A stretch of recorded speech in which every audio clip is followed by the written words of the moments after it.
பிதா, குமாரன், பரிசுத்த ஆவியின் திரியேக திருநாமம் உங்கள் அனைவரையும் ஆசீர்வதித்து காப்பாராக. ஆமேன். கிறிஸ்துவுக்கு அன்பார்ந்த ஆண்டவருடைய அடியார்களே, இந்த மாதத்தின் கடைசி ஞாயிற்றுக்கிழமை, அது மாத்திரமல்ல, இன்றைக்கு பெந்தகோஸ்தே திருநாள், பரிசுத்த ஆவியின் பண்டிகையாக நாம் ஆசரிக்கிறோம். இந்த பண்டிகையை நாம் நம் இல்லங்களிலிருந்து நாம் கர்த்தரை துதித்து நாம் தோத்தரித்து ஆராதிப்போம். இந்த பரிசுத்த ஆவியின் பண்டிகைக்கு ஆரம்பமாக நாம் யாவரும் முழங்கால் படியிட்டு ஆண்டவரை நோக்கி ஜெபம் செய்வோம். கிருபையும் இரக்கம் நிறைந்த பரிசுத்தமுள்ள பிதாவே, இந்த பரிசுத்த ஓய்வு நாளுக்காக நாங்கள் நன்றி நிறைந்த உள்ளத்தோடு கூட உம்மை துதிக்கிறோம், ஸ்தோத்திரிக்கிறோம் ராஜா. கர்த்தாவே, இந்த பெந்தகோஸ்தே திருநாளை நாங்கள் ஆவியோடும் உண்மையோடும் அனுசரித்து ஆதி திருச்சபை விசுவாசிகளைப் போல நாங்களும் இந்த பரிசுத்தாவின் நிரப்பப்பட்டவர்களாய் ஆண்டவரே, எங்களுக்கு இந்த ஆவிக்குரிய அனுபவத்தை நீர் கொடுத்தலும் ராஜா.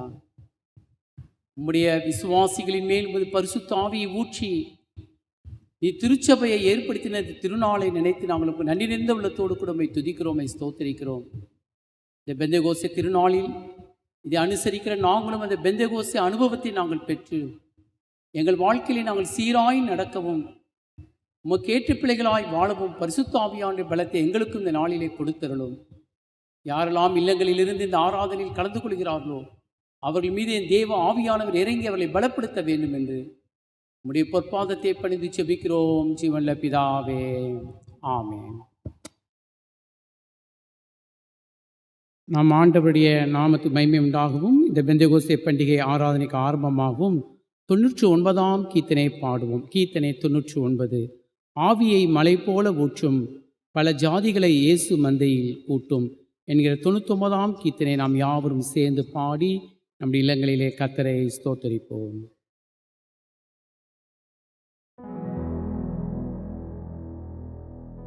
ஆவியை மழை போல ஊற்றும் பல ஜாதிகளை இயேசு மந்தையிற்கூட்டும் ஆவியை மழை போல ஊற்றும் பாவிக்காய் ஜீவனை விட்ட கிறிஸ்தே பரிந்து நீர் பேசியே இறங்கிட செய்யும் ஆவியை மழை போல ஊற்றும்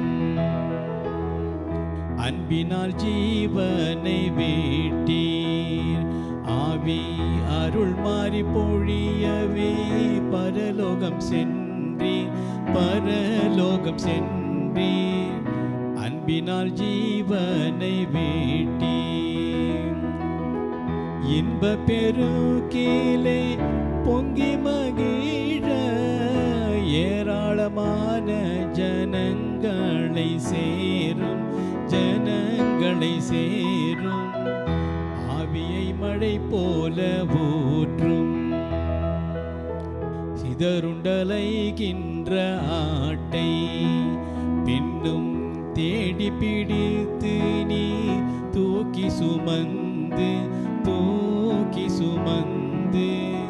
சிதறுண்டலைகின்ற ஆட்டை பதறாதே, நான் தான் உன் நல்மேய்ப்பன் இயேசு வாக்கியர் என்னும் நல் வாக்கையரோளும் ஆவியை மழை போல ஊற்றும் காத்திருந்த பல பேரும் மனம் கடினம் கொள்ளா முன்னே உம் பாதம் சேரும் காத்திருந்த பல பேரும் தோத்திர கீதங்கள் பாடி புகழ்ந்தே சுத்தலோகம் வர தூயாபி ஊற்றும் ஆவியை மழை போல ஊற்றும் தோத்திர கீதங்கள் பாடி எங்கும் சுவிசேஷ ஜபத்தையே நிதம் நிதம் தேடி ஸ்தோத்திர கீதங்கள் பாடி பாத்திரராக அநேகர் எழும்ப பரிசுத்த ஆவியின் அருள் மாறி ஊற்றும் ஆவியை மழை போல ஊற்றும் பல ஜாதிகளை இயேசு மந்தையிற்கூட்டும் ஆவியை மழை போல ஊற்றும்.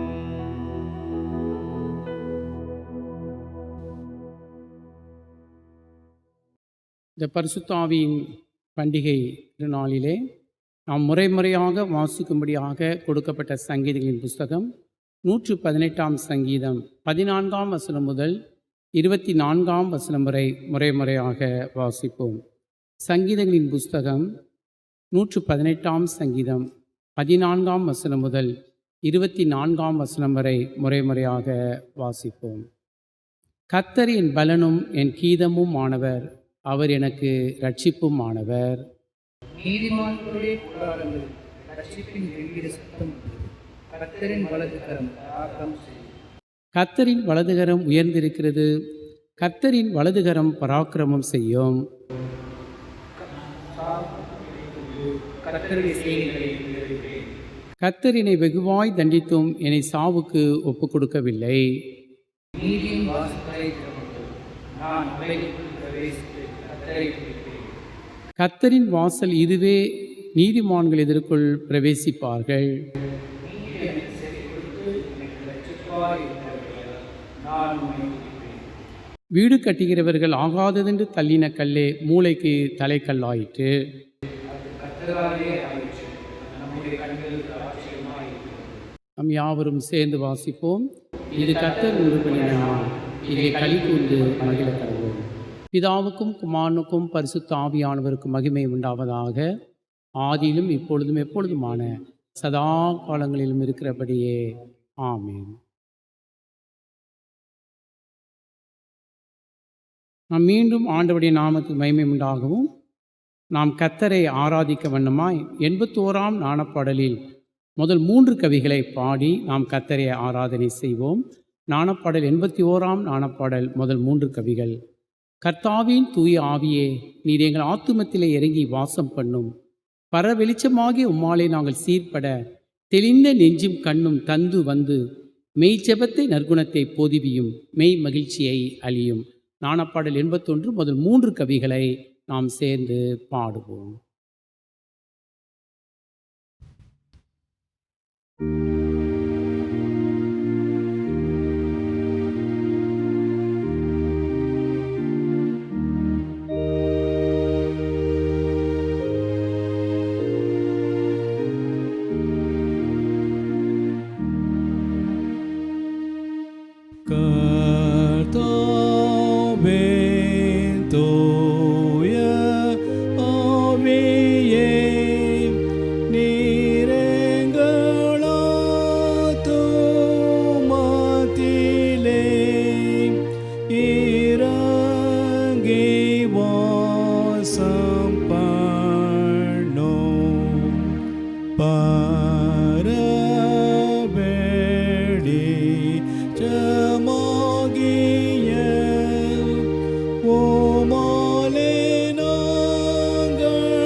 நற்குணத்தை போதிவேயோம் மெய் மகிழ்ச்சியாயாளியோம்.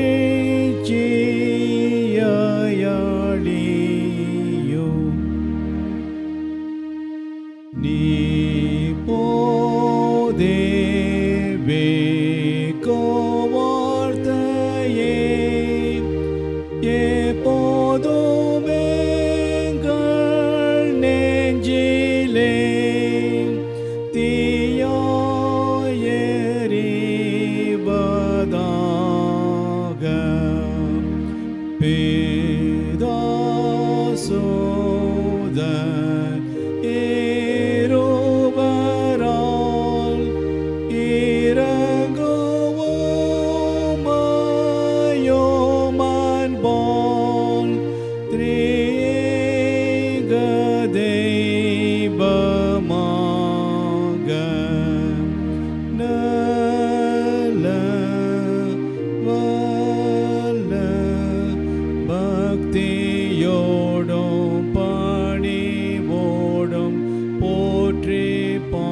வாழ்வையெங்களுக்கு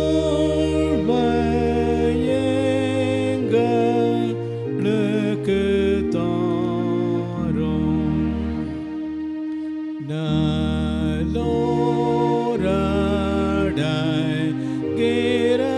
எல்லாம் மெய்ஞானத்துக்கு காரணம் நீரெங்கள் மேலே வாரும். மற்றோர்க்கு சன்மார்க்கத்தை அன்பாக காட்டும் கல்வியை நீரெங்களுக்கு தாரும். நாட்டில் காட்டில் தேசமெங்கும் பொய்யடங்கும் நாள் உண்டாக உம்மால்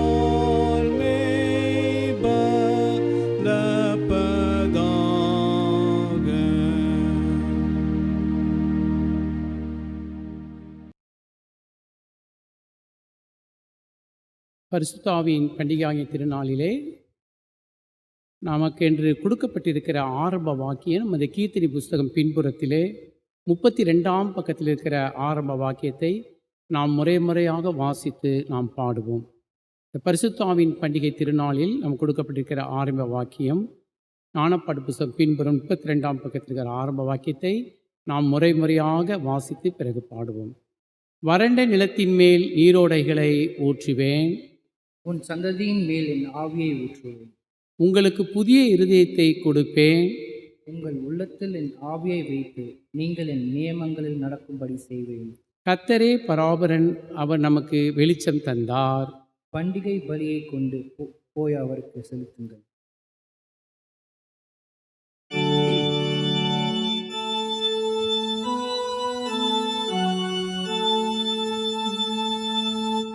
வறண்ட நிலத்தின் மேல் நீரோடுகளை ஊற்றுவேன்,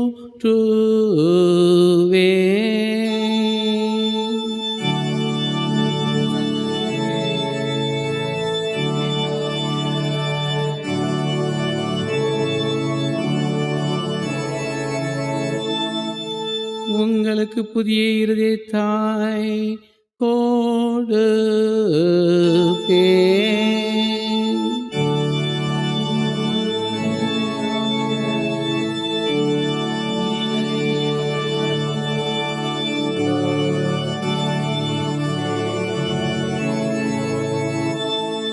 கர்த்தரே பராபரன், அவர் நமக்கு வெளிச்சம் தந்தார்.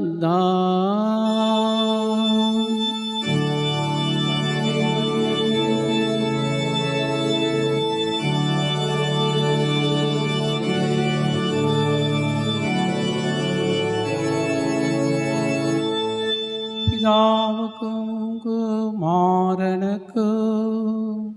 பரிசுத்த ஆவிக்கு மகிமை உண்டாவதாக.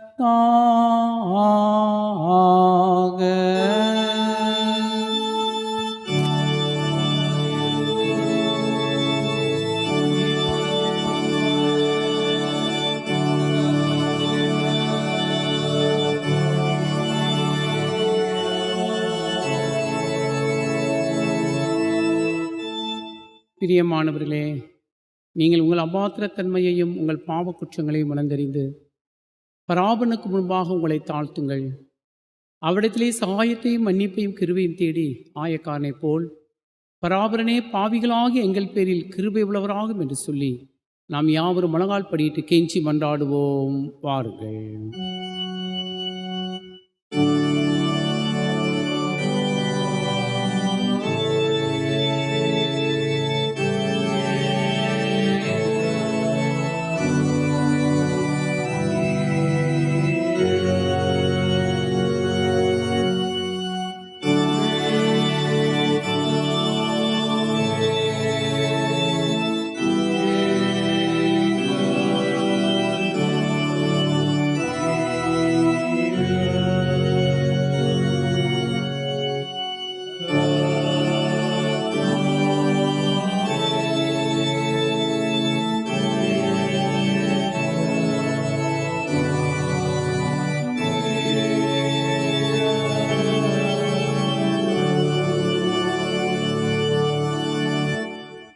உண்மையாய் மனஸ்தாபப்பட்டு தங்கள் பாவங்களை அறிக்கை செய்தவர்களுக்கு சர்வ வல்லமையும் இரக்கமும் உள்ள பராபரன் இறங்கினார்.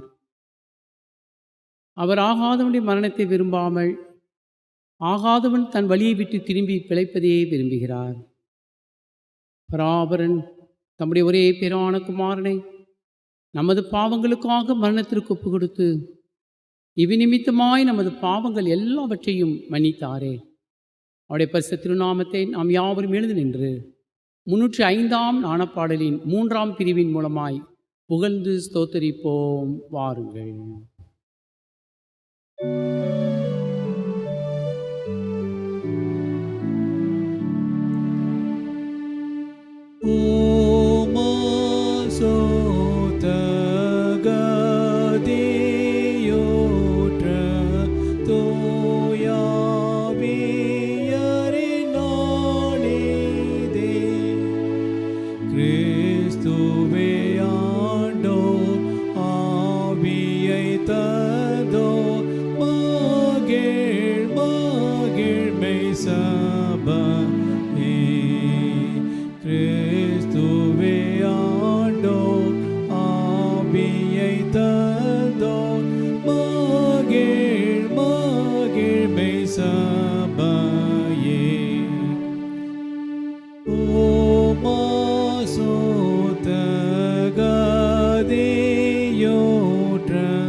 கர்த்தரானவர் உங்களோடு இருப்பாராக.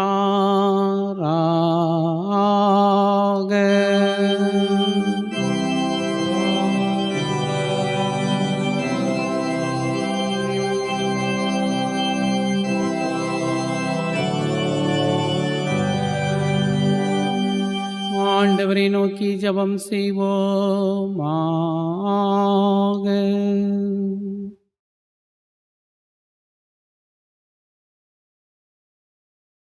சர்வத்திற்கு வல்லநாதி பராபரனே, தேவரீர் பெந்தெகோஸ்தே நாளில் விசுவாசிகளின் இருதயங்களை பரிசுத்த ஆவியின் ஒளியினால் பிரகாசிப்பித்து போதித்ததற்காக உமக்கு ஸ்தோத்திரம் செலுத்துகிறோம்.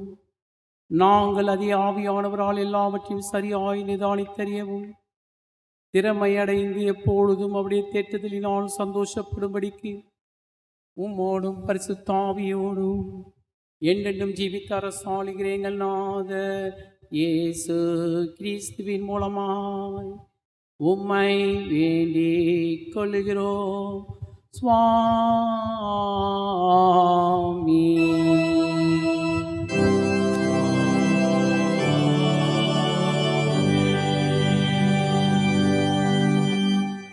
பெந்தெகோஸ்தே பண்டிகை ஆகிய இந்த திருநாளில் வாசிக்கும்படியாக கொடுக்கப்பட்டிருக்கிற பழைய ஏற்பாட்டு பகுதியை வாசிக்க கேட்போமாக.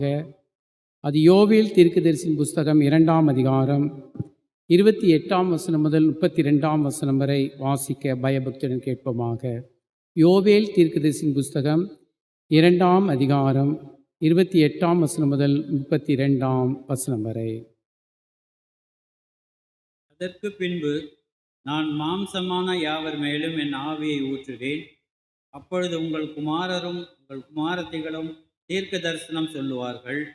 உங்கள் மூப்பர் சொப்பனங்களையும் உங்கள் வாலிபர் தீர்க்க தரிசனங்களையும் காண்பார்கள். ஊழியக்காரர் மேலும் ஊழியக்காரிகள் மேலும் நாட்களிலே என் ஆவியை ஊற்றுவேன். வானத்திலும் பூமியிலும் இரத்தம் அக்கினியும் புகை ஸ்தம்பங்களாக அதிசயங்களை காட்டுவேன். கர்த்தருடைய பெரிதும் பயங்கரமான நாள் வரும் முன்னே சூரியன் இருளாகவும் சந்திரன் இரத்தமாகவும் மாறும். அப்பொழுது கர்த்தருடைய நாமத்தை தொழுது கொள்ளுகிறவன் எவனோ அவன் ரட்சிக்கப்படுவான். கர்த்தர் சொன்னபடி சீயோன் பர்வதத்திலும் எருசலேமிலும் கர்த்தர் வரவழைக்கும் மீதியாய் இருப்பவர்களிடத்திலும் ரட்சிப்பு உண்டாயிருக்கும் என்பதே. நாம் யாவரும் சேர்ந்து கர்த்தரை ஸ்தோத்திரித்து சொல்லுவோம். சேனைகளின் கர்த்தரே நீர் பரிசுத்தர், எல்லாமல்ல கர்த்தரே நீர் பரிசுத்தர், சேனைகளின் கர்த்தரே நீர் பரிசுத்தர், பரிசுத்தர், பரிசுத்தர். ஆமேன். அந்தபடி நாளுக்கென்று குறிக்கப்பட்டிருக்கிற நிருப வாக்கியத்தை வாசிக்க நாம் பயபக்தியுடன் கேட்போமாக. அது அப்போஸ்தலர் நடபடிகளின் புஸ்தகம் 2ஆம் அதிகாரம் 1ஆம் வசனம் முதல் 11ஆம் வசனம் வரை அடங்கியிருக்கிற நிருப வாக்கியத்தை வாசிக்க நாம் பயபக்தியுடன் கேட்போமாக. பெந்தகோஸ்தே என்னும் நாள் வந்தபோது அவர்கள் எல்லோரும் ஒருமனப்பட்டு ஓரிடத்திலே வந்திருந்தார்கள். அப்பொழுது பலத்த காற்று அடிக்கிற முழக்கம் போல வானத்திலிருந்து சடுதியாய் ஒரு முழக்கம் முழங்கி அவர்கள் உட்கார்ந்திருந்த வீடு முழுவதையும் நிரம்பிற்று. அல்லாமலும் அக்னிமயமான நாவுகளைப் போல பிரிந்திருக்கும் நாவுகள் அவர்களுக்கு காணப்பட்டு அவர்கள் ஒவ்வொருவர் மேலும் வந்து அமர்ந்தது. அவர்கள் எல்லோரும் பரிசுத்தாவியினாலே நிரப்பப்பட்டு ஆவியானவர் தங்களுக்கு தந்தருளின வரத்தின்படியே வெவ்வேறு பாஷைகளிலே பேசத் தொடங்கினார்கள். வானத்தின் கீழ் இருக்கிற சகல தேசத்தாரிலும் இருந்து வந்த தேவபக்தியுள்ள யூதர்கள் அப்பொழுது எருசலேமிலே வாசம் பண்ணினார்கள். அந்த சத்தம் உண்டான போது திரளான ஜனங்கள் கூடி வந்து தங்கள் தங்கள் பாஷையிலே அவர்கள் பேசுகிறது அவரவர்கள் கேட்டபடியினாலே கலக்கமடைந்தார்கள். எல்லோரும் பிரமித்து ஆச்சரியப்பட்டு ஒருவரை ஒருவர் பார்த்து, இதோ பேசுகிற இவர்கள் எல்லோரும் கலிலேயர் அல்லவா? அப்படி இருக்க நம்மள் அவர்களுடைய ஜென்ம பாஷைகளிலே இவர்கள் பேச கேட்கிறோமே, இது எப்படி? பார்த்தரும் மேதரும் எலாமீத்தரும் மெசப்பொத்தேமியா யூதேயா கப்பத்தோக்கியா பொந்து ஆசியா பிரிகியா பம்பிலியா எகிப்து என்னும் தேசத்தார்களும் சிரேனே பட்டணத்தை சுற்றி இருக்கிற லிபியாவின் திசைகளிலே குடியிருக்கிறவர்களும் இங்கே சஞ்சரிக்கிற ரோமாபுரியாரும் யூதரும் யூத மார்க்கத்தமைந்தவர்களும் கிரேத்தரும் அரபியரும் ஆகிய நாம் நம்முடைய பாஷைகளிலே இவர்கள் தேவனுடைய மகத்துவங்களை பேச கேட்கிறோமே என்றார்கள். வாசிக்கும்படியாக கொடுக்கப்பட்ட நிருப வாக்கியம் வாசித்து முடிந்தது. பரிசுத்த ஆவியானவர் தாமே இந்த திருவசனை கொண்டு நாம் ஒவ்வொருவரையும் பரிசுத்தப்படுத்தி பலப்படுத்தி காப்பாராக. ஆமேன்.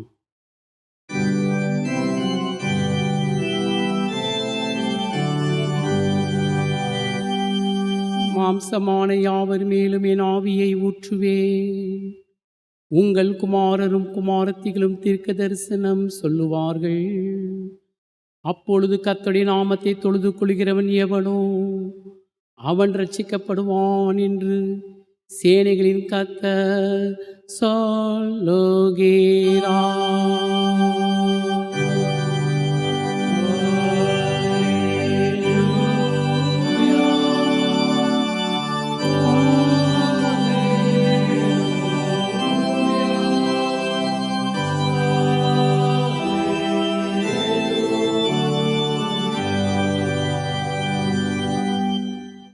அந்தபடியே இந்த பெந்தகோஸ்தே திருநாளுக்கு என்று குறிக்கப்பட்டிருக்கிற சுவிசேஷ பகுதியை வாசிக்க நாம் பயபக்தியுடன் கேட்போமாக.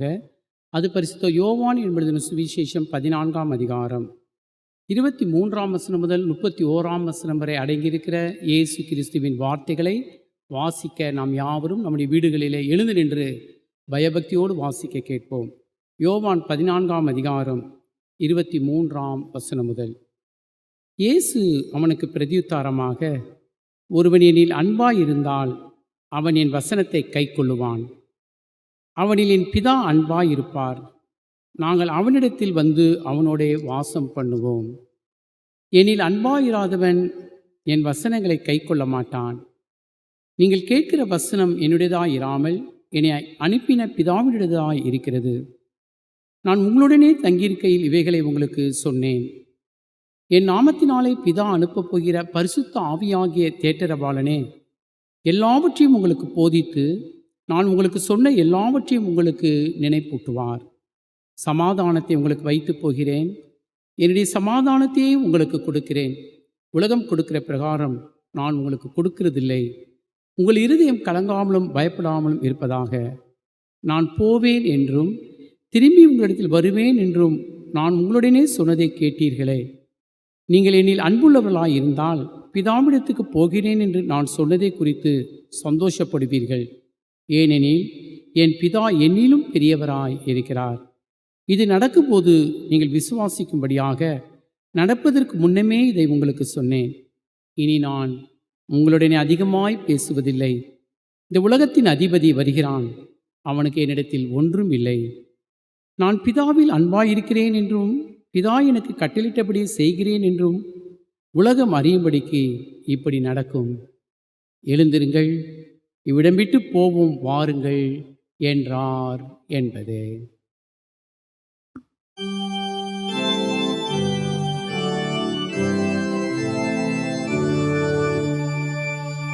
பராபரனுடைய நல்ல வார்த்தைக்காக அவருக்கு தோத்தீரா.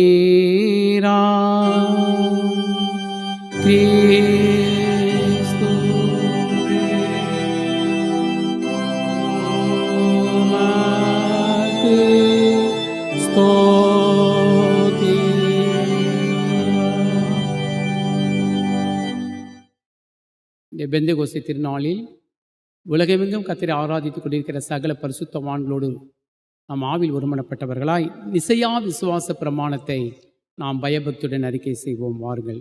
நம்முடைய ஞானப்பாட்டு புஸ்தகம் பின்புறத்திலே 13ஆம் பக்கத்தில் இருக்கிற நிசையா விசுவாச பிரமாணத்தை நாம் யாவரும் எழுந்து நின்று உணர்ந்து நாம் பயபக்தியோடு அறிக்கை செய்வோம் வாருங்கள். ஒரே பராபரனை விசுவாசிக்கிறேன். இவர் வானத்தையும் பூமியையும் காணப்படுகிறதும் காணப்படாதமான எல்லாவற்றையும் படைத்தவர், எல்லாம் வல்ல பிதாவுமானவர். ஒரே ஆண்டவராகிய இயேசு கிறிஸ்துவை விசுவாசிக்கிறேன். இவர் பராபரனுடைய ஒரே பேரான குமாரன். எல்லா காலங்களுக்கு முன்பே பிதாவினின்று பிறந்தவர், உண்டாக்கப்பட்டவர் அல்ல, பிறந்தவரே. பராபரன் என்று பராபரன், ஜோதி என்று ஜோதி, மெய்யான கடவுள் என்று மெய்யான கடவுள், பிதாவோடு ஏக வஸ்துவானவர். இவரை கொண்டு எல்லாம் உண்டாயின. இவர் மனிதராகி நமக்காகவும் நமது இரட்சிப்பிற்காகவும் பரலோகத்திலிருந்து இறங்கி பரிசுத்த ஆவியினால் கன்னிமரியாளிடத்தில் பிறந்து மனிதனானார். பொந்தி பிலாத்துவின் கீழ் நமக்காக சிலுவையில் அறையுண்டு மரித்து அடக்கம் செய்யப்பட்டார். வேத வாக்கியங்களின்படியே 3ஆம் நாள் உயிரோடு எழுந்தார். பரலோகத்திற்கு ஏறி பிதாவின் வலது பார்சத்தில் வீற்றிருக்கிறார். அவ்விடத்திலிருந்து உயிர்லோரையும் மரித்தோரையும் நியாய தீர்ப்பு அளிக்க மகிமையோடே திரும்ப வருவார். இப்படி ராஜ்யத்திற்கு முடிவு இல்லை. பரிசுத்த ஆவியானவரை விசுவாசிக்கிறேன். இவர் ஆண்டவரும் உயிர்ப்பிக்கிறவருமாமே. இவர் பிதாவினும் குமாரனும் புறப்படுகிறவர், பிதாவோடும் குமாரனோடும் ஒரே நிலையில் தொழுது மகிமைப்படுத்தப்படுகிறவர். தீர்க்கதரிசிகளை கொண்டு உரைத்தவரும் இவரே. பரிசுத்தமும் பொதுவான ஒரே அப்போஸ்தல சபை உன்னடி விசுவாசிக்கிறேன். பாவ மன்னிப்புக்காக ஒரே ஞானஸ்தானம் முன்னென்று ஒப்புக்கொள்கிறேன். மரித்தோரின் உயிர்த்தெழுதலையும் நித்திய ஜீவனையும் எதிர்நோக்கி கொண்டிருக்கிறேன். ஆமென். நாம் அறிக்கை செய்த இந்த உண்மையான விசுவாசத்தில் நாம் மரண பரியந்தம் கிறிஸ்துவுக்கென்று சாட்சிகளாய் நிலைத்திருக்க நம் அனைவரையும் பரிசுத்த ஆவியானவர் தாமே பலப்படுத்தி காப்பாராக. ஆமென். பிரியமானவர்களே, இப்பொழுது பிறந்த நாள், திருமண நாள் மற்றும் கர்த்தருக்கு நன்றி செலுத்த விரும்புகிறவர்கள் உங்கள் இல்லங்களிலேயே நீங்கள் கர்த்தருக்கு நன்றிகளை செலுத்தலாம். இப்பொழுது நாம் எல்லாரும் நம்முடைய வீடுகளிலிருந்து கண்களை மூடி எல்லாரும் பயபக்தியோடு நன்றி நிறைந்த உள்ளத்தோடு கூட நாம் ஆண்டவருக்கு நம்முடைய துதிகளை, நம்முடைய ஸ்தோத்திர பலிகளை ஏறெடுப்போமா? அதற்கு ஆதாரமாக 130ஆம் ஞானப்பாடல் முதல் 2 கவிகளை நாம் பாடி கர்த்தரை துதிப்போம். 130ஆம் ஞானப்பாடல் முதல் 2 கவிகளை நாம் பாடி நாம் எல்லாரும் வீடுகளில் கர்த்தரை துதித்து பிறந்த நாள், திருமண நாளுக்காக ஜெபம் செய்வோம். நான் தேவரீரை கர்த்தரை துதிப்பேன் அடியேன், நான் எல்லாரின் முன்னும் உம்மையே நான் அறிக்கை பண்ணுவேன் என்கிற 130ஆம் ஞானப்பாடல் முதல் 2 கவிகளை நாம் எல்லாரும் பாடி துதித்து நாம் துதியின் பலி ஜெபத்தை நாம் ஏறெடுப்போமாக. கர்த்தர் இம்மட்டுமாக உங்களுக்கும் எனக்கும் நம்முடைய விசுவாசிகளுக்கும் ஜீவன் சுக பலத்தை கொடுத்திருக்கிறார். எவ்வளோ கொள்ளை நோய் மத்தியிலும் தேவன் நம்மை அற்புதமாய் காத்திருக்கிறார். அந்த நன்றி உள்ளத்தோடு கூட நாம் கர்த்தரை ஸ்தோத்திரித்து ஜெபம் செய்வோம்.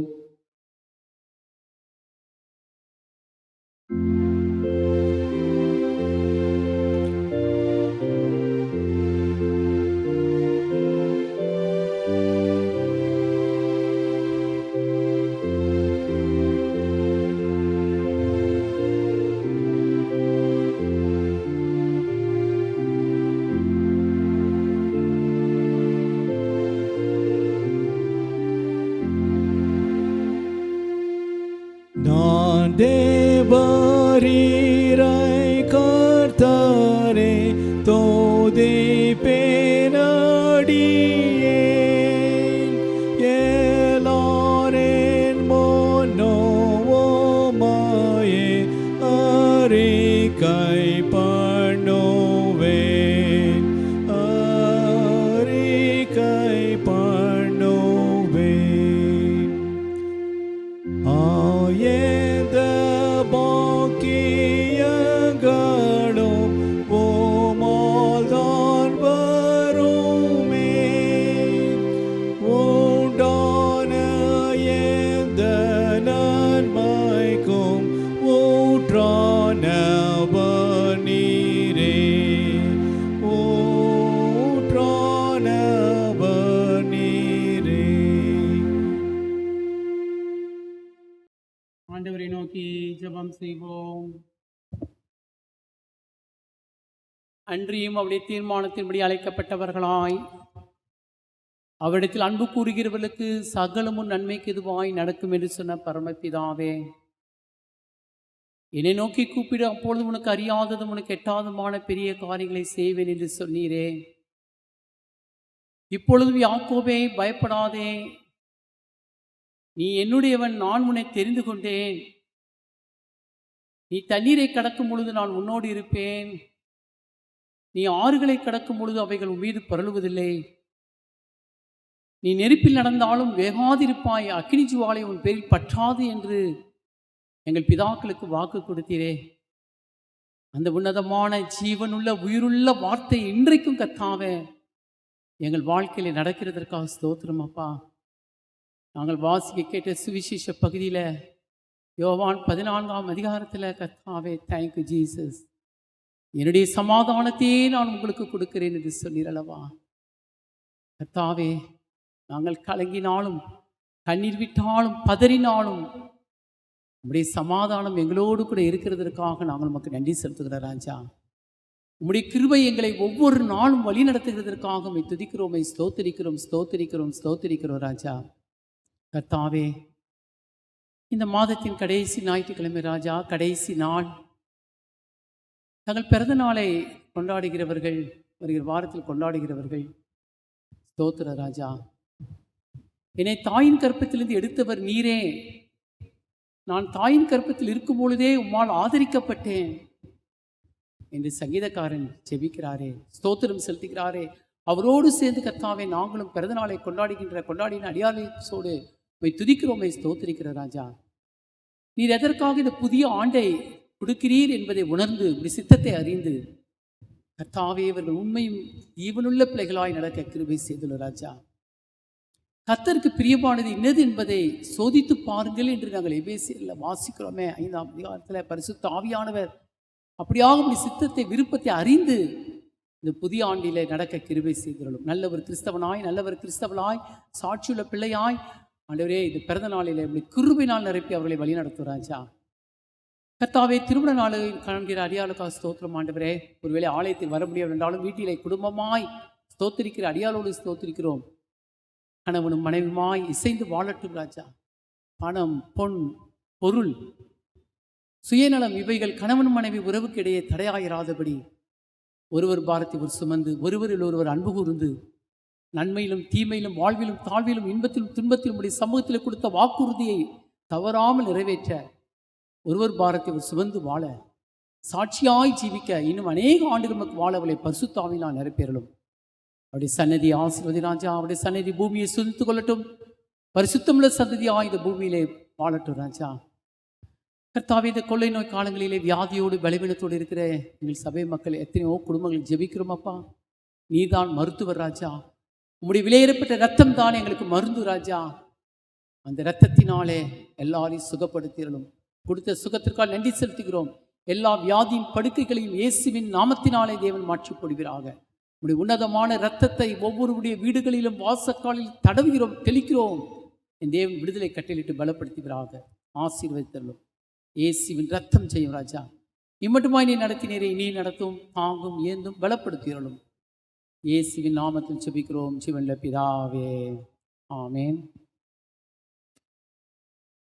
நம்முடைய ஆண்டவராகிய இயேசு கிறிஸ்துவின் கிருபைக்கும் இரக்கத்திற்கும் பராமரிப்புக்கும் பாதுகாப்புக்கும் அன்பார்ந்த தேவ ஜனமே, உங்கள் அனைவரையும் நாங்கள் ஒப்புக் கொடுக்கிறோம். கர்த்தாவின் சமாதானம் உங்களோடு இருந்து இனியும் தாங்கி நடத்தி காப்பாராக. ஆமென்.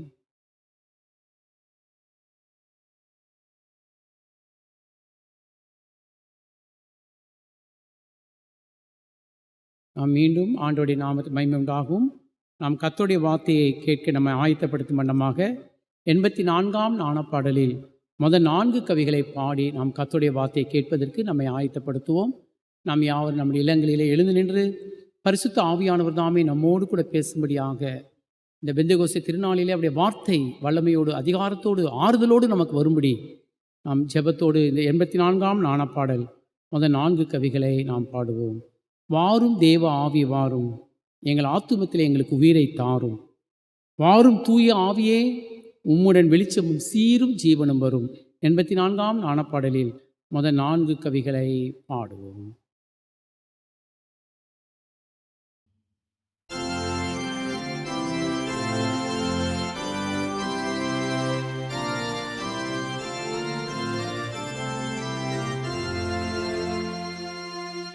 வாரும் தெய்வ ஆவி வாரும், எங்களாத்துமத்திலே எங்களுக்கோ இறை தாரும். வாரும் தூய ஆவியே, ஓமுடன் வெளிச்சமும் சீரும் ஜீவனோ வரும். எங்கள் நெஞ்சிலினர்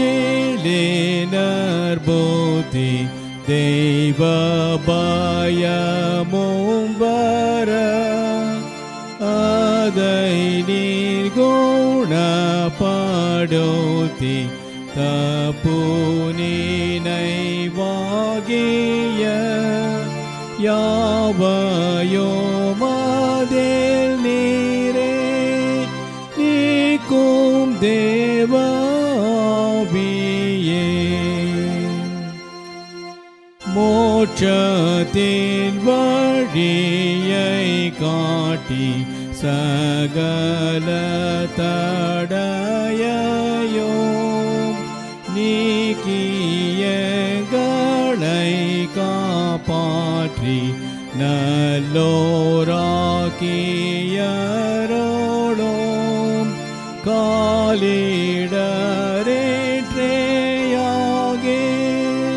சுகம் தாரோ மனதில்.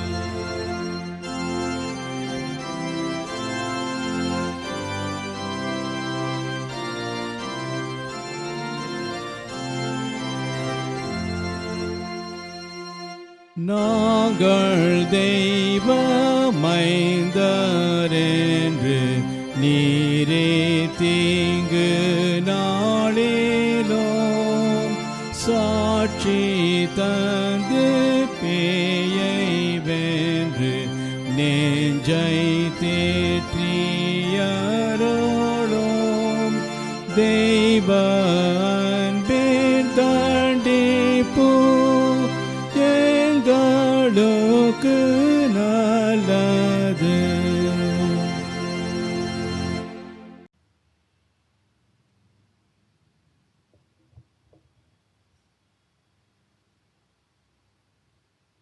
நம்முடைய ஆண்டவராகிய கர்த்தரிடமிருந்தும் பிதாவாகிய தேவனிடமிருந்தும் நீங்கள் கர்த்தராகிய இயேசு கிறிஸ்துவை அறிகிற அறிவினால் உங்கள் அனைவருக்கும் கிருபையும் சமாதானமும் உண்டாவதாக. ஆமென். நாம் யாவரும் ஆண்டவரை நோக்கி ஜெபம் செய்வோம். நம்ம எல்லாரும் ஜெப நிலையிலே மனங்கால் படிட்டு நம்முடைய இல்லங்களில் திருப்பாதம் நம்பி வந்தேன் கிருபை நிறை இயேசுவே, தமது அன்பை கண்டடைந்தேன் தேவ சமூகத்திலே, இளைப்பாறுதல் தரும் தேவா கலைத்தோரை தேற்றிடுமே என்கிற பாடலை பாடி எல்லாரும் கர்த்தருடைய வார்த்தை கேட்பதற்கு நம்ம ஒப்புக் கொடுப்போமா? எல்லாரும் மனங்கால் படிடுவோம். எல்லாரும் வேதத்தை எடுத்து வைத்துக்கொண்டு பயபக்தியோடு நம்முடைய இல்லங்களிலே இந்த பாடலை பாடி கர்த்தருடைய நாமத்தை ஆராதனை செய்வோம்.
இலைப்பாறுதல் தரும் தேவா, கலைத்தோரை தேற்றிடுமே.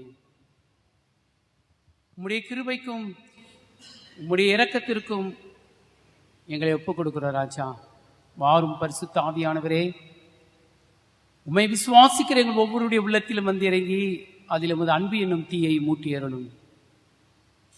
வேத வசனங்களை ஆராய்ந்து பாருங்கள், அவைகளால் உங்களுக்கு நித்திய ஜீவன் உண்டு என்று சொல்லீரல்லவா. நாங்கள் உமது வேத வசனங்களை தியானிக்கும் பொழுது எங்களுடைய உள்ளங்கள் கொழுந்து விட்டு எரியும்படியாய் பரிசுத்த ஆவியானவரே, நீர் எங்களோடு கூட பேசும்.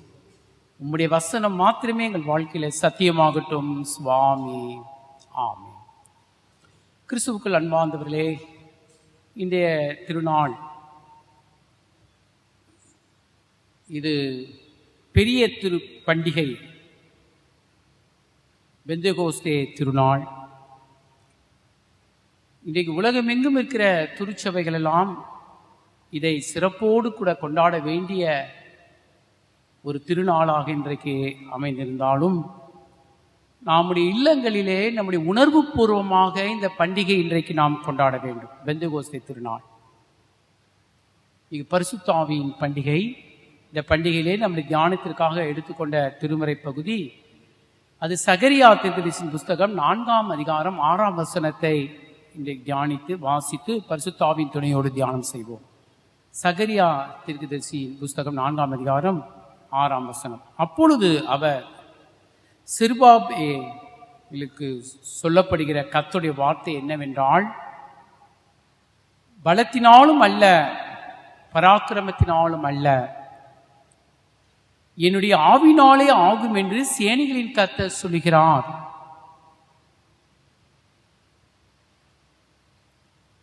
என்ன அருமையான ஒரு வசனம். செருபாபேலுக்கு ஆவியானவர் சொல்வது பலத்தினாலும் அல்ல, பராக்கிரத்தினாலும் அல்ல, கர்த்தருடைய ஆவினாலே ஆகும், என்னுடைய ஆவினாலே ஆகும். Not by might, not by power, but the power of the Holy Spirit என்று இன்றைக்கு பிரசங்க பகுதியில் நமக்கு கொடுக்கப்பட்டிருக்கிறது.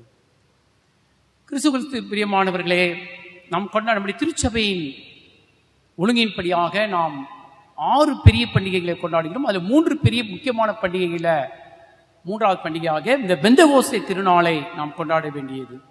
இன்றைக்கு ஆலயம் நடந்திருந்தால் எனக்கு எல்லா பிள்ளைகளுக்கும், நம்ம சபை பிள்ளைகளுக்கு நம்முடைய லுதரன் சபைகளிலே திடப்படுத்துதல் நடந்திருக்கும். ஆனாலும் கர்த்தருடைய சித்தம், அவருடைய சித்தத்திற்கு நாம் ஒப்புக் கொடுப்போம். இன்றைக்கு இந்த பெந்தகோஸ்தே திருநாளிலே பிரியமானவர்களே, எல்லாருடைய மனதிலும் நாம் பதித்துக் கொள்ள வேண்டிய ஒரு சத்தியம் என்னவென்று சொன்னால், பலத்தினாலும் அல்ல, பராக்கிரமத்தினாலும் அல்ல, என்னுடைய ஆவினாலே ஆகும், கர்த்தருடைய ஆவினாலே ஆகும் என்கிற சத்தியத்தை நாம் மனதிலே பதித்துக் கொள்ளும் பொழுது இந்த உலகத்திலே நாம் ஜெயம் எடுத்து விடலாம்.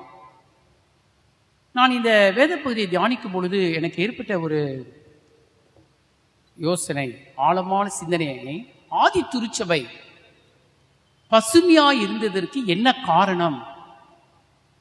நாம் எல்லாரும் அப்போஸ்தலர் நடபடிகள் புத்தகத்தில் பார்க்கிறோம், கிமு 1ஆம் நூற்றாண்டிலே பார்க்கின்றோம், திருச்சபைகள் எல்லாம் பசுமையாக காணப்பட்டன.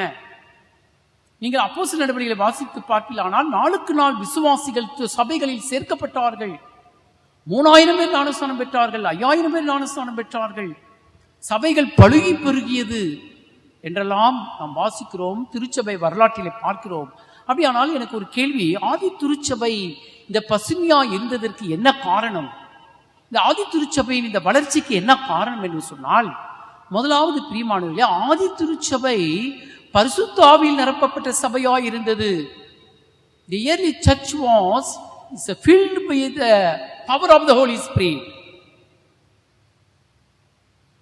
அது பரிசுத்த ஆவியின் நிரப்பப்பட்ட சபையாக காணப்பட்டது. ஆகதான் நாளுக்கு நாள் சபை பெருகியது. இரண்டாவதாக, ஆதி திருச்சபை பசுமையாய் வாழ்ந்ததற்கு காரணம் அது ஆவியின் வரங்கள் நிறைந்த சபையாக காணப்பட்டது. நீங்கள் அப்போஸ்தலர் நடபடிகள் தான் புத்தகத்தை வாசிக்கலானால், சபையிலே வியாதிஸ்தர்கள் கொண்டு வந்தப்பட்டார்கள், பேய்கள் ஓடின, அசுத்தாவிகள் ஓடின, அப்போஸ்தலர்களால் அநேக அடையாளங்கள் செய்யப்பட்டது. அப்போஸ்தலர்களை பார்த்தவுடனே அந்த ஊர் மக்கள் எல்லாரும் பயந்தார்கள். தேவனுடைய ஆவியானவர் வல்லமையாய் இறங்கினார். அநேகர் மனம் திரும்புதலுக்கு எதுவாக நடத்தப்பட்டார்கள். அசுத்தாவிகள் எல்லாம் சத்தமிட்டு ஓடி போனது. எல்லாரும் விடுதலைக்கு எதுவாய் நடந்து போனார்கள். வியாதிஸ்தலர்கள் உயிரோடு கூட சுகப்பெற்றார்கள். மரித்தவர்கள் உயிரோடு எழும்பினார்கள். அப்போஸ்தலர்கள் போகும்பொழுது அவர் நிழற்பட்டவர்கள் எல்லாரும் விடுதலை பெற்றார்கள். ஏனென்று சொன்னால் ஆவியின் வரங்களால் நிரப்பப்பட்டிருந்தது. ஆதி திருச்சபை பசுமைக்கு காரணம், இரண்டாவது காரணம், ஆவியின் வரங்கள் உடைய சபையாக காணப்பட்டது. மூன்றாவது, ஆதி திருச்சபை பசுமைக்கு என்ன காரணம் என்று சொன்னால் ஆவியின் கனிகள் சபையிலே காணப்பட்டன. ஆவியின் கனிகள் நம்ம எல்லாரும் வாசிக்க கேட்கிறோம் அல்லவா? கலாத்தியர் 5ஆம் அதிகாரத்தில் ஆவியின் கனிகள், அன்பு, என்ன அருமையான ஒரு கனி அல்லவா?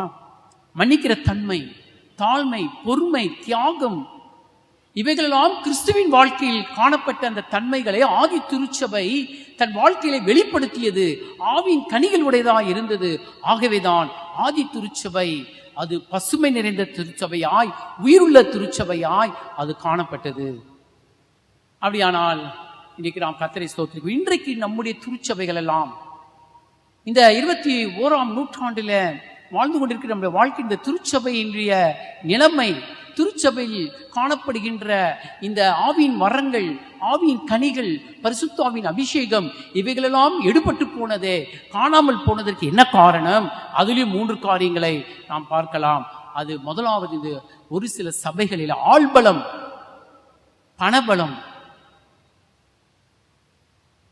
மனித பலம், சுயபலம், இதை நம்பி திருச்சபைகள் காணப்படும் பொழுது அது பரிசுத்தாவின் வல்லமை இழந்துவிட்டது. பிரியமானவர்களே, ஒரு வளர்ச்சியற்ற சபையாய், ஆவின் வரங்கள் இல்லாத சபையாய், ஆவின் கனிகள் இல்லாத சபையாய் இன்றைக்கு அது காணப்படுகிறது. காரணம் என்னவென்று சொன்னால், சுயபலத்தை நம்பி, ஆள்பலத்தை நம்பி, பணபலத்தை நம்பி இன்றைக்கு திருச்சபைகள் எல்லாம் இருக்கிறபடினால்தான் சில சபைகள் உயிரிழந்த சபையாய் காணப்படுகிறதை நாம் பார்க்கின்றோம். முதலாவது பிரியமானவர்களே, சுயபலத்தை நம்பும் பொழுது அங்கு ஆவியானவர் இருக்க மாட்டார். நன்றாக புரிந்து கொள்ளுங்கள்.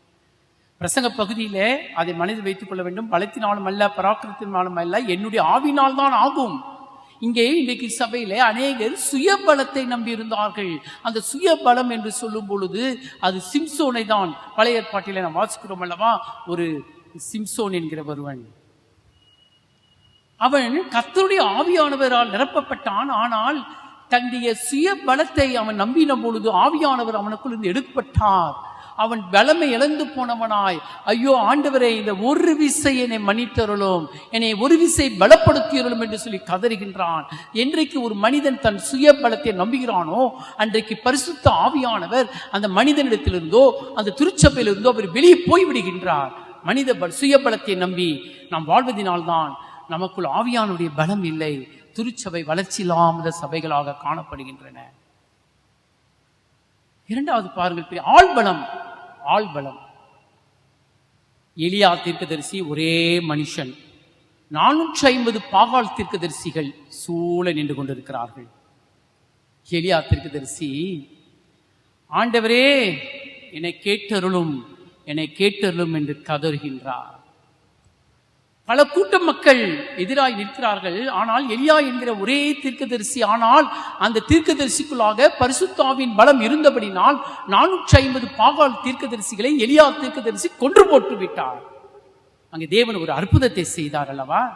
பலிபீடத்தை உண்டாக்கி சுற்றிலும் நீரை ஊற்றி ஒரு காளையை அடித்து அந்த கரியை மாம்சத்தை துணுத்துடாக வெட்டி பார்த்து ஆண்டு எலியா தீர்க்கதரிசி பரலோகத்தை பார்த்து, என் தேவனாகிய கர்த்தாவே, எங்கள் பிதாக்களின் தேவனே, 1 ராஜாக்கள் 18ஆம் அதிகாரம் 17ஆம் வசனத்தில், பிரியமானவர்களே, 1 ராஜாக்கள் 18ஆம் அதிகாரம் 37ஆம் வசனத்தில், ஆண்டவரே என்னை கேட்டருளும் என்று எலியா கதறினார். ஒரே மனுஷன், மெஜாரிட்டி அவருக்கு அகைன்ஸ்டா இருக்கு, ஆனால் ஒன்றும் செய்ய முடியவில்லை.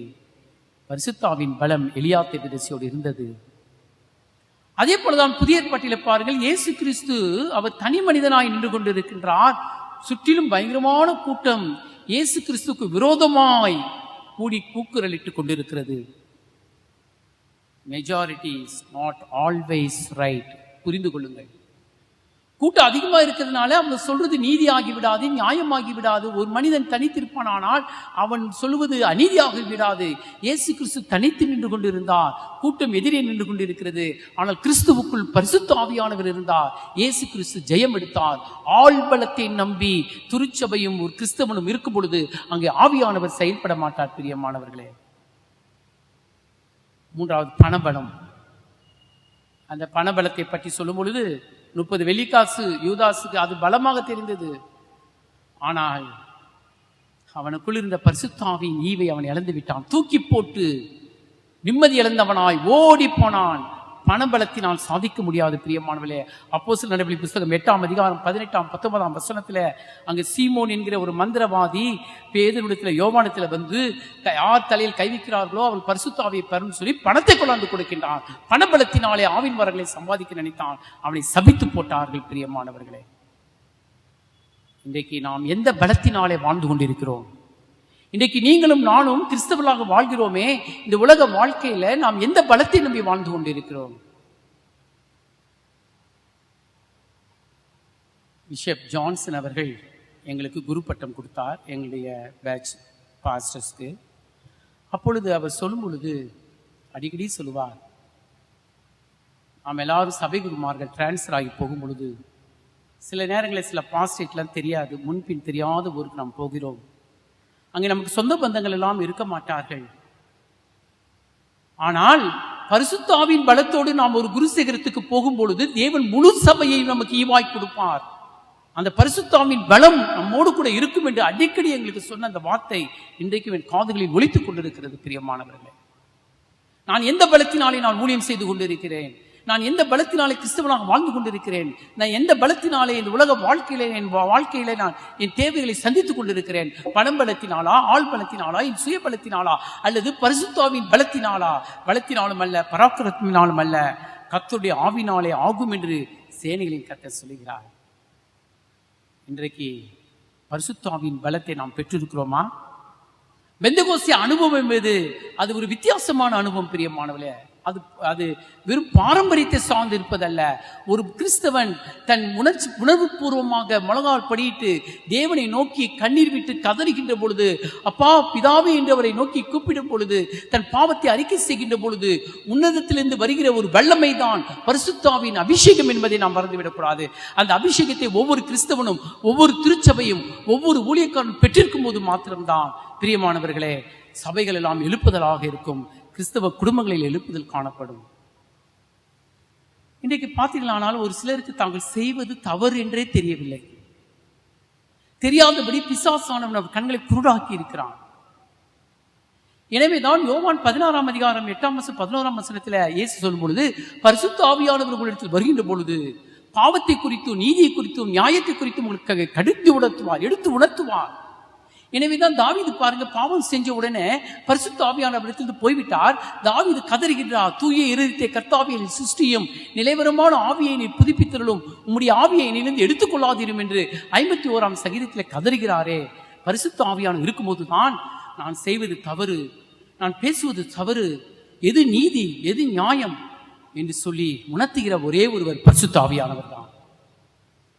பரிசுத்த ஆவியானவர் கிறிஸ்துவங்களே function of the Holy Spirit. Holy Spirit பரிசுத்த ஆவியானவர்னா நம்ம நினைக்கிறோம் அது ஏதோ பெந்தெகோஸ்தே சபைகளுக்கு மாத்திரம்தான் என்று நினைக்கிறோம், அல்லது பரிசுத்த ஆவி வரும்போது குதிப்பார்கள் என்று நினைக்கிறோம், பரிசுத்த ஆவி வரும்போது அந்நிய பாஷை பேசுவார்கள் நினைக்கிறோம். உண்மைதான் இருக்கலாம். ஆனால் பரிசுத்த ஆவியானவர் function of the Holy Spirit என்ன? ஒரு மனிதனுக்குள் பரிசுத்த ஆவியானவர் வரும்பொழுது அவன் நீதியை செய்வான், நியாயத்தை செய்வான், சத்தியத்தை பேசுவான், உண்மையை பேசுவான். அதுதான் பரிசுத்த ஆவியை பெற்றுக்கொண்டதற்கு ஒரு அடையாளம். உங்களுக்கு தெரியுமா, நம்முடைய மிஷனரிமார்கள் எல்லாரும்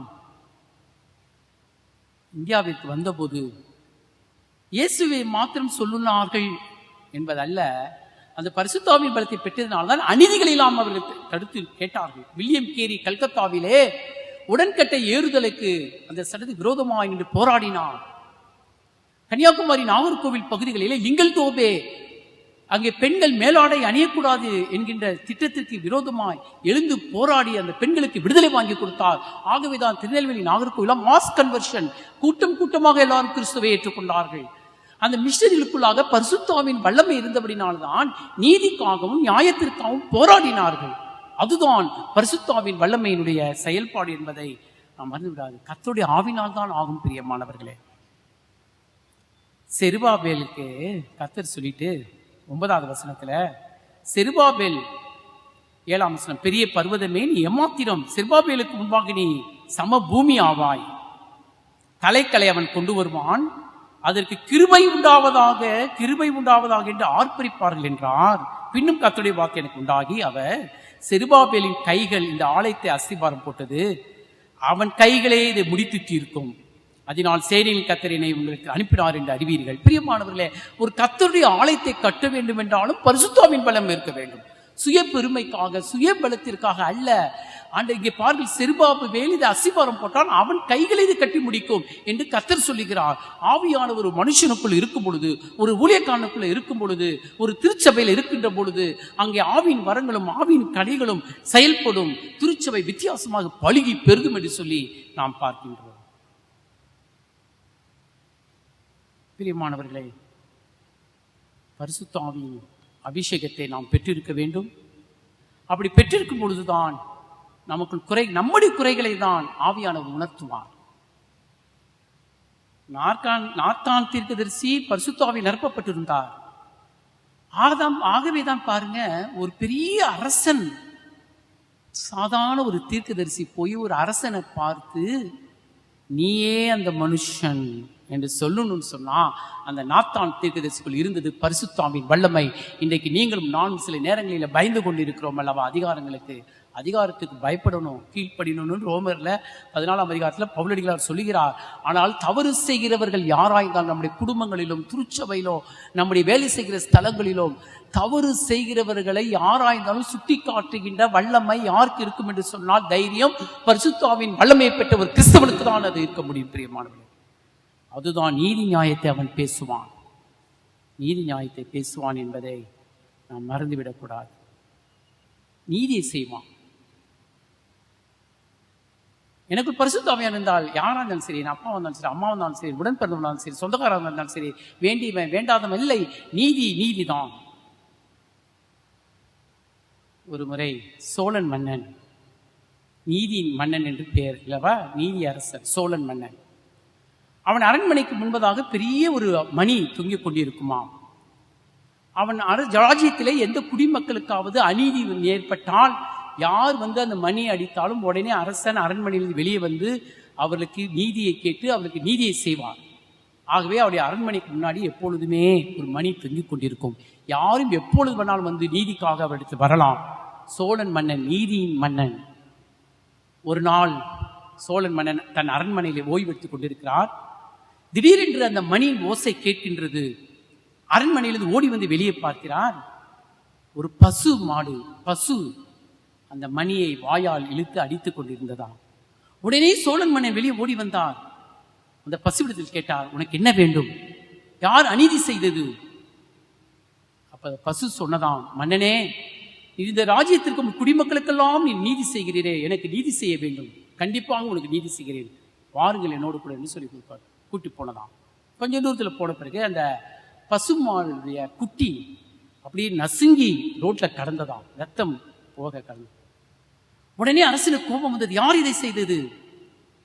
பசு சொன்னதாம், அரசரே, உம்முடைய மகன் தேரிலே வந்து என்னுடைய குட்டியை நசுக்கி விட்டு போய்விட்டான், சாகடித்து விட்டு போய்விட்டான், எனக்கு நீதி வேண்டும், நான் பெத்த என் குட்டி செத்து போய்விட்டது என்று சோழன் மன்னனிடத்தில் கேட்டதாம் அந்த மாடு. உடனே சோழன் மன்னன் தன் மகனை வரவைத்து அதே இடத்துல தேரேற்றி சாகடித்ததாக வரலாறு. பிரியமானவர்களே, ஒரு வரலாற்றில் இருக்கிற ஒரு மன்னன் நீதி செய்கிறான் என்று சொன்னால், இன்றைக்கு ஞானஸ்நானம் பெற்ற நீங்களும் நானும், பரிசுத்த திருவிருந்தில் பங்கு பெறுகிற நீங்களும் நானும் நீதி நியாயத்தை செய்கிறோமா? நீதியை பேசுகிறோமா? நியாயத்தை பேசுகிறோமா? அப்படி பேச வேண்டுமானால் நமக்கு பரிசுத்தாவின் வல்லமை இருக்க வேண்டும். இன்னைக்கு திருச்சபைகளில் நீதி நியாயம் இல்லை என்று சொல்லி நாம் சொல்வோமானால் அதுக்கு காரணம் பரிசுத்தாவின் அபிஷேகம், பரிசுத்தாவின் வல்லமை, பரிசுத்தாவின் வழிநடத்துதல் இல்லாமல் போயிருக்கலாம். பிரியமானவர்களே, எனக்குள் ஆவியானவர் இருப்பார், ஆனால் நான் நீதி நியாயத்தை செய்வேன். Functions of the Holy Spirit.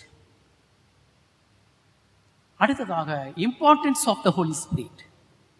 என்னுடைய ஆவினாலே தான் ஆகும்.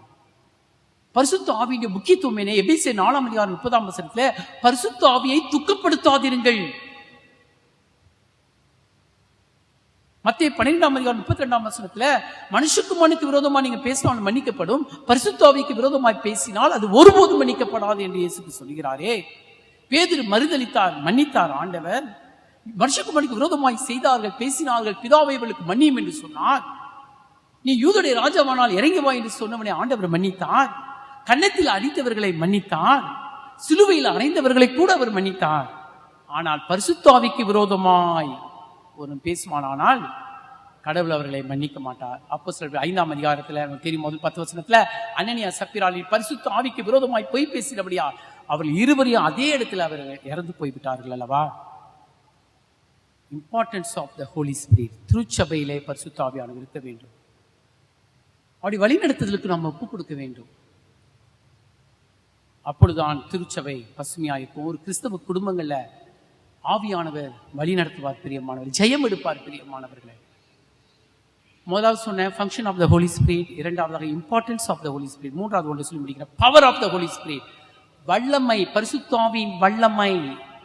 அவர்கள் ஒரே இருதயமுடையவர்களாய் கர்த்தரை தொழுது கொண்டார்கள். அப்போஸ்தலர் 1 நீங்க 42 பார்ப்பீர்களானால் அவர்கள் எல்லாரும் தங்கள் வீட்டிலே ஒன்று கூடி அப்பத்தை பிட்டு பகிர்ந்து கொண்டு ஒரே குடும்பமாய் வாழ்ந்து வந்தார்கள்.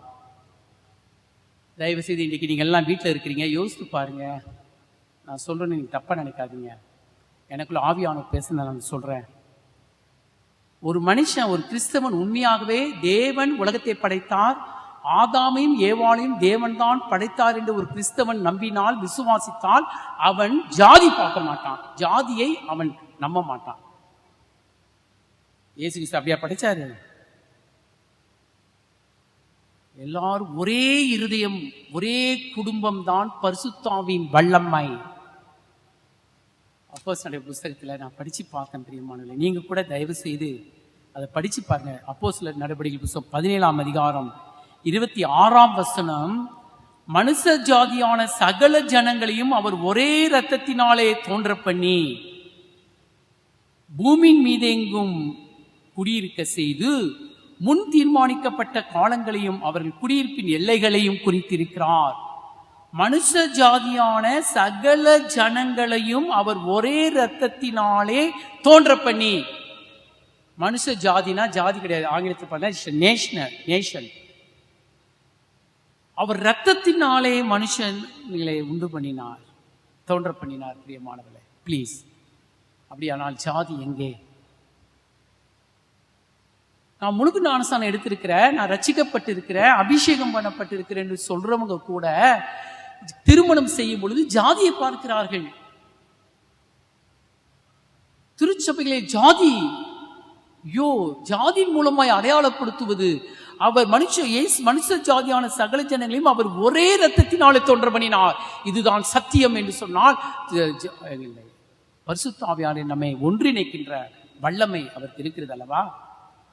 இந்த ஒரு வசனமும் அதே போல் முன்னே சொல்லி நான் முடிக்க 1 கொரிந்தியர்